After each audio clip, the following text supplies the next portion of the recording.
Let's do Psalm 126. Hello, it's nice to have you here today. I'm gonna ask you a few questions. I'll start off with, what's your name? My name is Ciara Trujillo. How long have you been singing for? I started lessons when I was about 7 years old. I was in chamber singers during my junior and senior year.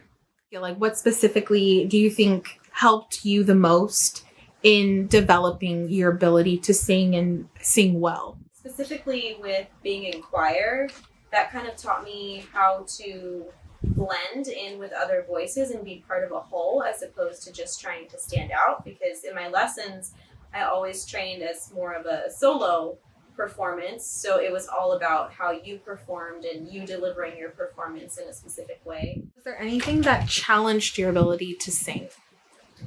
Yeah, so I have a chronic illness. One of the main impacts that it had for me was it really affected my breathing and my ability to control my breath while I was singing.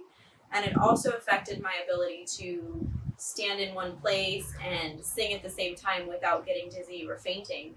And that was a really difficult period because I really felt like my voice had been taken from me for a couple of years. And What things do you have to do now to treat the chronic illness so that you can have the ability to sing?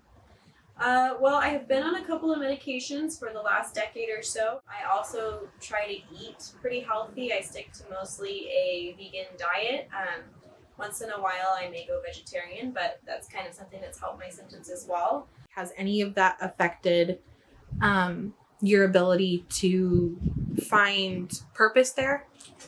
So when I first started singing in church, I was still kind of in a rough spot with my health, and I started by leading worship from a chair. So I was seated and singing, and the congregation still fully and wholly accepted me, and they were still able to participate in worship with me, leading from that position of sitting down. And that was very encouraging to me, and it showed me that God will take my weakness and He will magnify Himself, and He will show His strength through that weakness, and I can still give Him glory no matter where I'm at health-wise.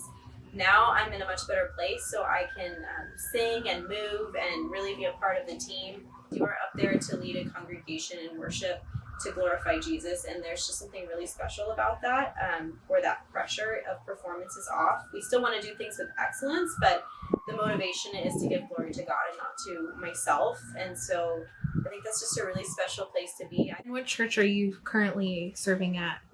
I am currently a worship lead at Solid Rock Church in Claremont, California. Thank you so much for sharing all of that with me, and appreciate your time. Oh,